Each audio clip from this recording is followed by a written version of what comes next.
Hello, I'm Dr. Barnes, and welcome to the course, Introduction to the New Testament. In this video, I'm going to give you a tour of the course in Blackboard so that you know where everything is and how to turn stuff in, stuff like that. So there'll be no guessing in what any of these links are in a minute. This is the home page. It's the announcements. This is a philosopher, and he's holding a scroll. And he's teaching these two women here, and of course the guys too. But one of them is his wife, and one of them is a disciple. So I like to look at that, and it inspires me. I did my dissertation on the history of women in philosophy, and so I love it when I find stuff like this. So, or when I discover for myself. I mean, everybody else knew about it but me. So this is the home page. Every time you sign in, you're going to go to this page, and the most recent announcements will be on top, unless there's something more important. And I can also highlight them. And you know, every time I make an announcement, it automatically emails you. And I told it not to email you this time because the class hadn't officially started. So just take a look at this whenever you have time.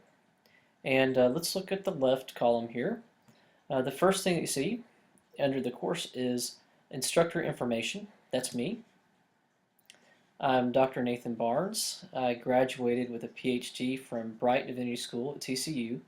I just graduated in May 2012, and I've been in grad school since 2003. No, 2001. I graduated with the BA from Wayland, and then got an MA from Wayland, and then went to Fort Worth to complete my PhD. It took me 7 years, and it was extremely hard work, but I'm very, very glad to be done and to be teaching online. So my contact information is here. You see, sorry about that. You see my email. That is the best way to reach me. They also want you to reach me through the Wayland email, but just in case you can't reach me that way, you can always reach me through my personal email. That's the best way to reach me, night or day. I have it on my phone just like you guys do, so no matter where I am, I will get the email, and I'll respond to you promptly. If you try to call me, you will be very lucky to reach me by phone. I don't like cell phones. I will have it on, but sometimes I lose it for days at a time. Sometimes I can't find the charger. I'm very clumsy when it comes to things like that. I also want to show you some glasses that you'll see in the videos. These are called gaming glasses. Gamers wear them. People that play video games all day and all night. Their eyes get tired, so they developed this thing. These are special glasses that you can get at Best Buy, and I don't wear glasses, so I didn't get ones that fit all the way. So my wife makes fun of me whenever she sees me like this. I'm in front of the computer all the time, so she said I look too much like a dork. So you probably will see these dorky glasses in some of the videos, and my wife has requested that her husband not be seen like that. So but I have to wear these when I'm not on camera. But anyway, this is me. The best way to reach me is email again, and open communication. I want you to know I'm here for you. Open communication is something I believe in. The other thing that I do for a living is I'm a freelance writer, and I have to go out and get all of my business. I do all of my advertising and marketing. I do all of my own customer service. So I really do passionately believe in open communication. You can always talk to me, and I will respond to you. There's some cases where students will feel like the professor's too busy. Yes, I'm very busy, but I have time for you. So please let me know if you have a question. I don't want there to be any time that you're confused about anything in the course, or that you have just a question about what I'm talking about, or you have a comment, let me know. There are many ways to contact me. This is just what I have in my contact information. There are many other places on this website that allow you to contact me. And Dr. Sadler is a beloved professor. He was a professor back in 2000 whenever I went to Wayland for my undergrad. So he's near and dear to my heart, and now he's my boss. He's the uh, he's the head of the religion department. He's the department chair. So he is the bigwig, and now they call them deans. Back in my day, many moons ago, they were called department chairs, and now they made them all deans. So he's Dean Paul Sadler. Now, next link is the syllabus video. Now, right here, you see this PDF. This is the syllabus, and you click on it, and it pops up in uh, a different window. And I made a video about the syllabus, so you will know exactly what everything means and what's expected in the course. And that video is going to appear right here. YouTube is still, still watching through YouTube. It has to be on there a certain amount of time before I can put it on the page. But you'll see the video right there, and you can click on it and be introduced to the syllabus properly. And then there's study tips. I found that when students get to me, this is a freshman level class, and a lot of times students aren't prepared to read difficult material. Now, I don't think Metzger is difficult. I read him whenever I was a junior, but I had the benefit by then of being taught how to read and taught how to study. I was a C student, or D student, F student, in my high school.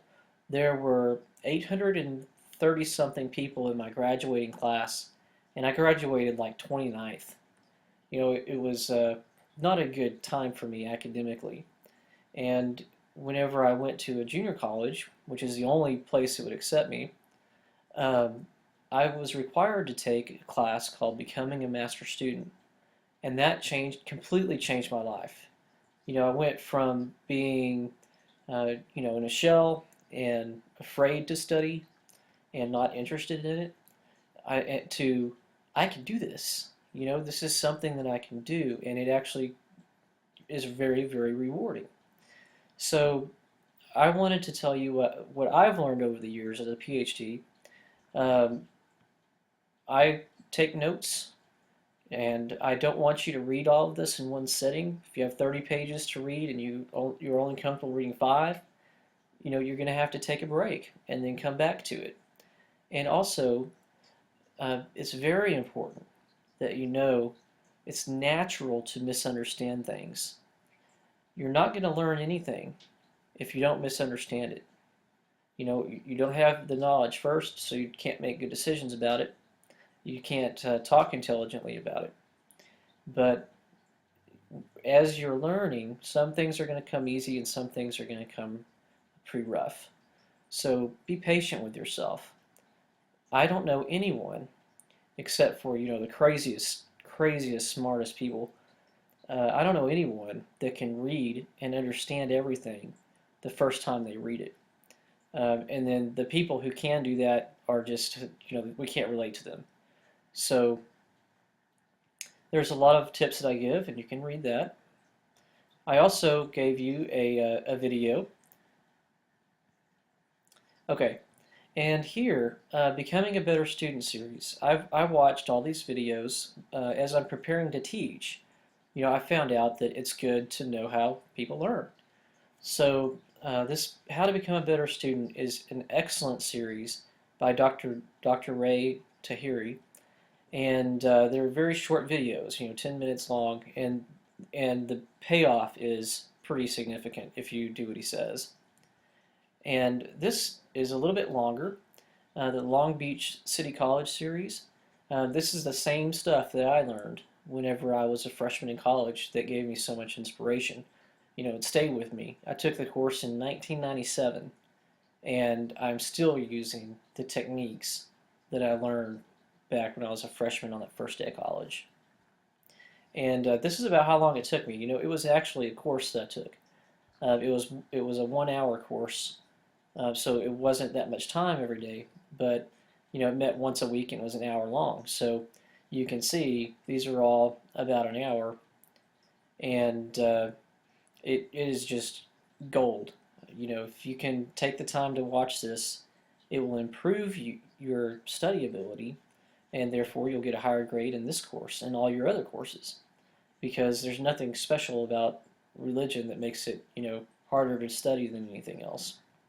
So I hope that you take advantage of all of these resources, or at least some of them, because they can benefit you greatly.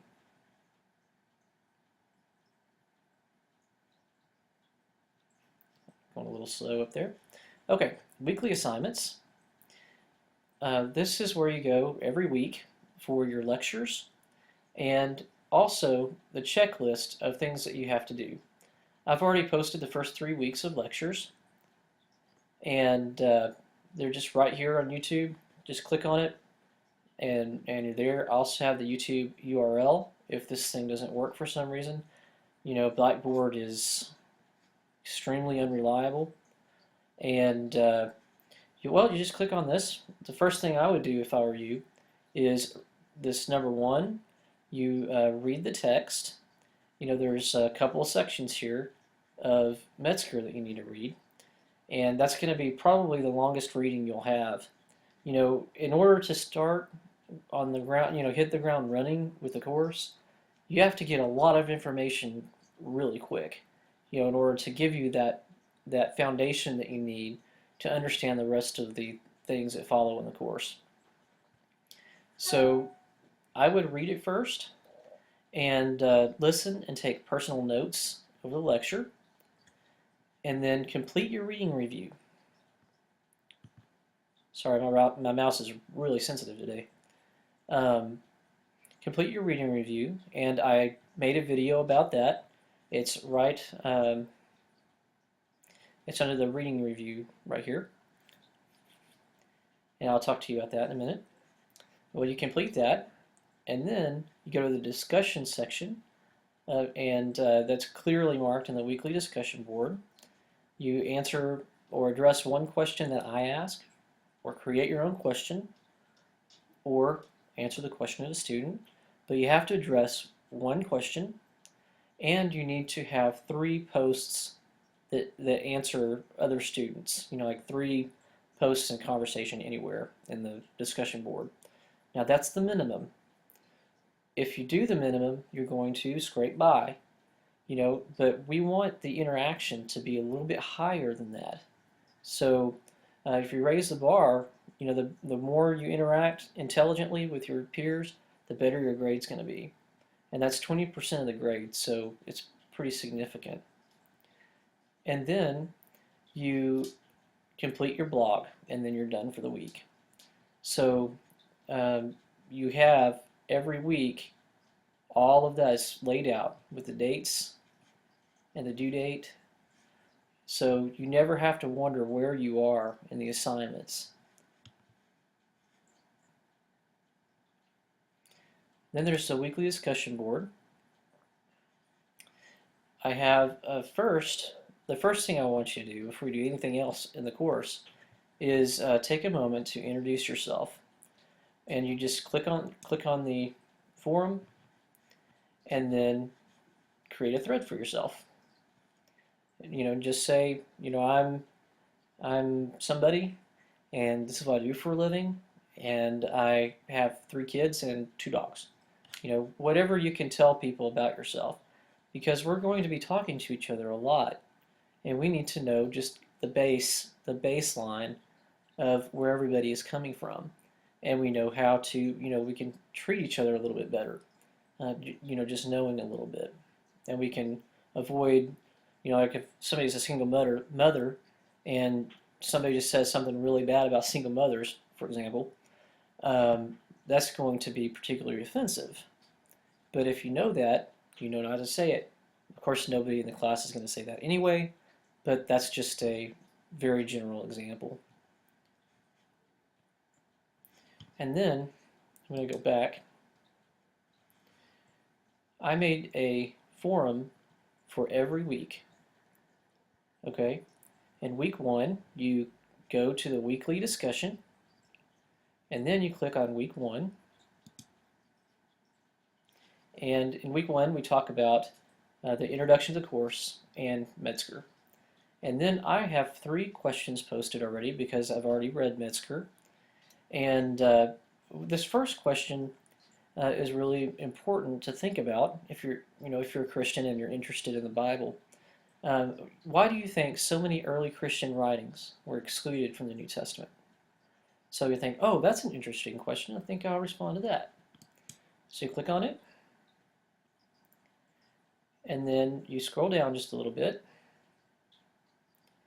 and I have my explanation here.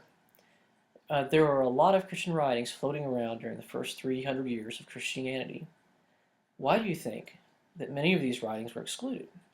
And then, oh, I want to reply to that. So you hit reply, and you interact with the question. Piece of cake. Just basic internet stuff. So, and you can see that I've done that everywhere. And this also has, down at the bottom, and I have independent links for it out here, that it has the off-topic questions forum.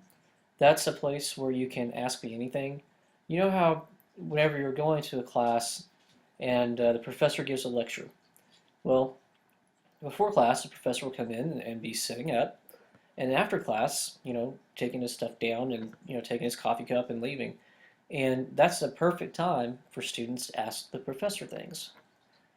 Okay, since we're not in a classroom and you can't see me other than on video, you can ask me those questions that you would normally ask a professor, before or after class.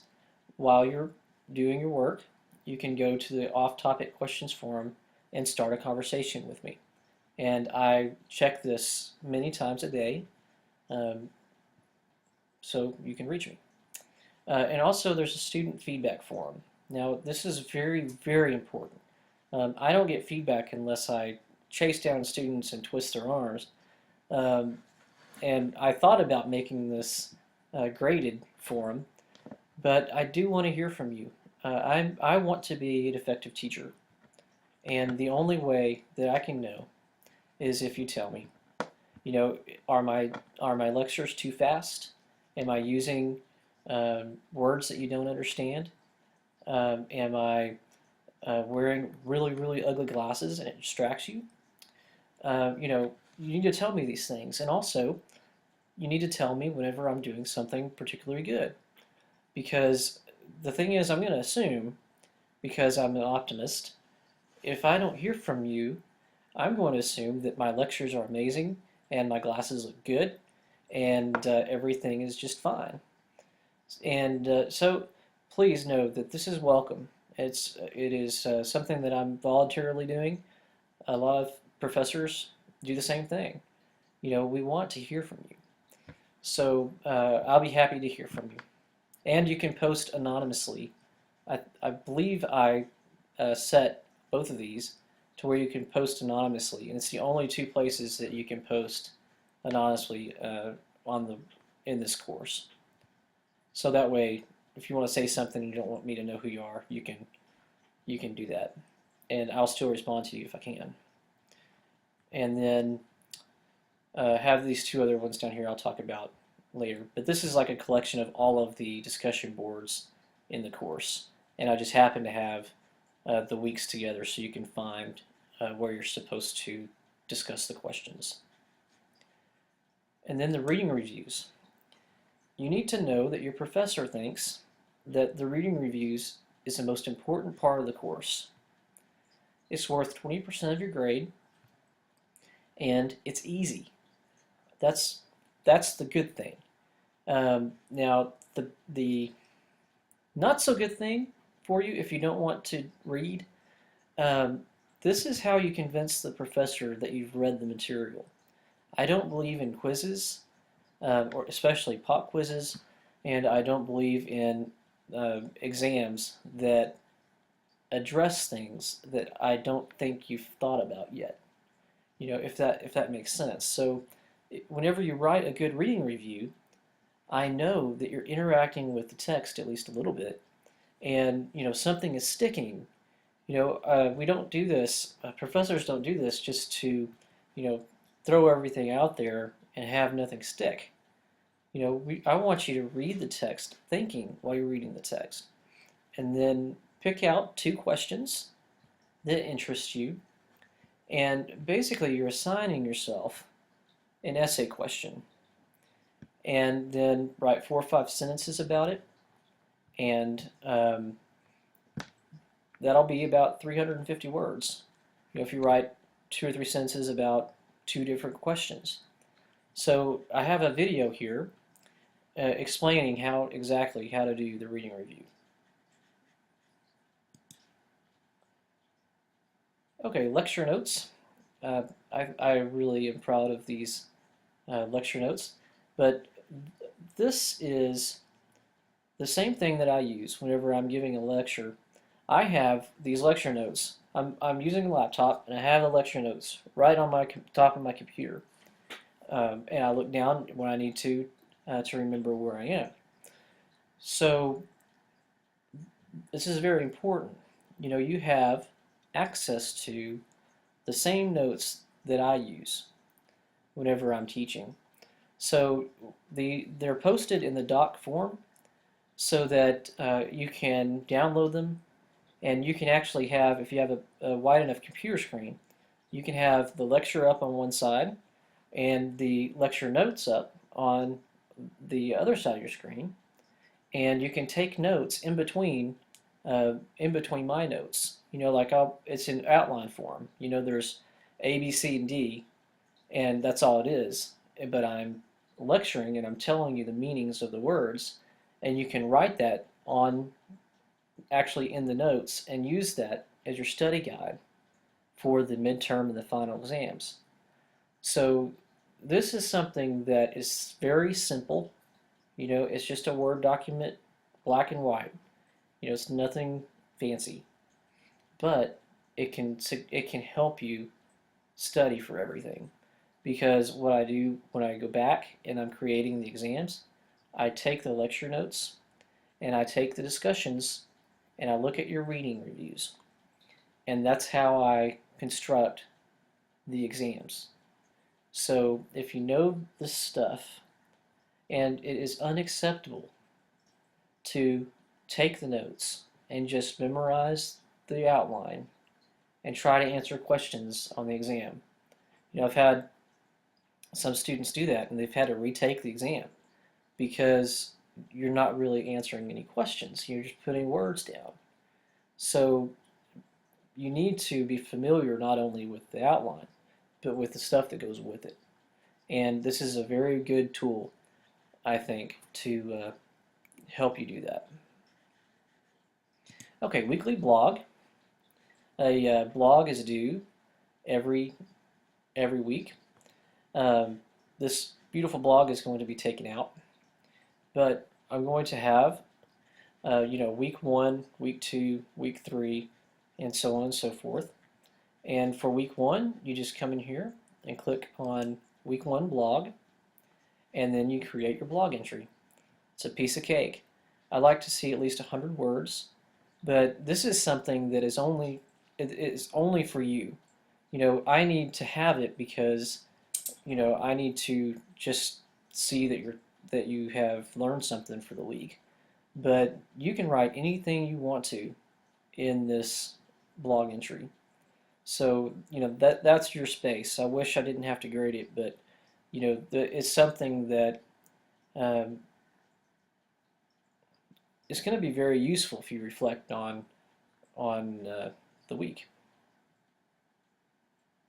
And I know blogs are out of style, and I know that this isn't really the blog format, but you're given lemons, you gotta make lemonade. So timelines for the midterm. This is very important. these are videos explaining timelines, and the timelines are here by the number. Number one, timeline of the development of early Christianity, PDF. So you need to print that out or have that up on your screen and look at it. And I take you through that timeline in this video. And this stuff will be on the midterm. And then there's a New Testament backgrounds timeline. It's sort of the same thing. There's a significant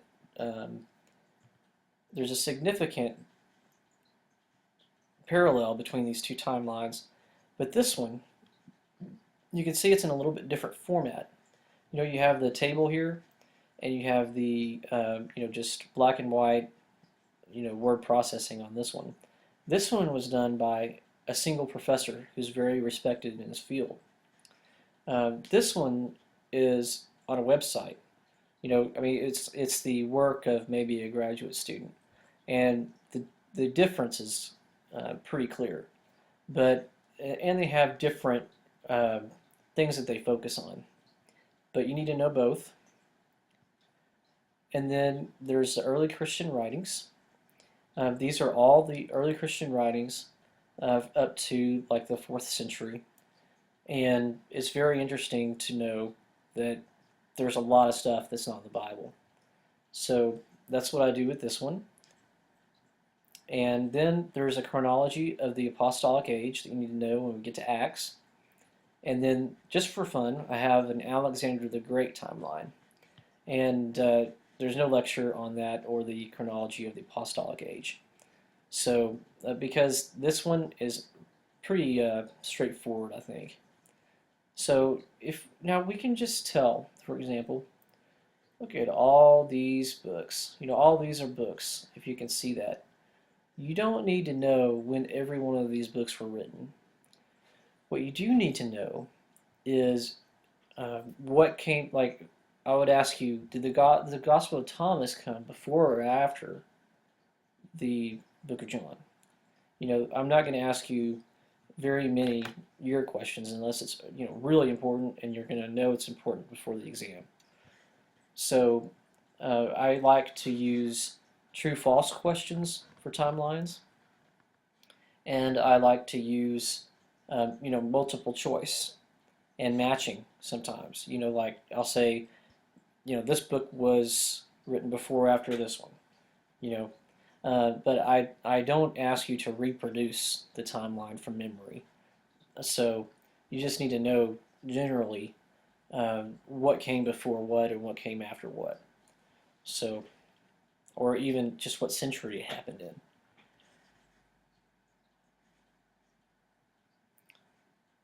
And these same timelines are going to be on the final exam. Okay, we've done that. Announcements we've already talked about. Already talked about the questions. I'll go ahead and show you what it looks like. It's very simple. This is an off-topic questions forum, which means that you can ask me a question about anything. And by anything I mean anything. It doesn't have to relate to the course. I mean, it's better if it does because I can probably answer it. But you can just talk to me like you would talk to a professor before and after class, and believe me, we get stuff that is not related all the time. So this is for you. And this is also a place where, if you forget my email address, you can contact me. You can just say, Dr. Barnes, I'm sick today. I just cannot post my assignment. What should I do? Or I got in a car wreck and I'm going to be a little bit late. Stuff like that. That's what the off-topic means. So that's your place, and I will be happy to hear from you. And then the student feedback, we talked about that. So that is the course. I hope that, I know that we're going to have a wonderful time with the New Testament because the New Testament is awesome. So let me know if you have any questions.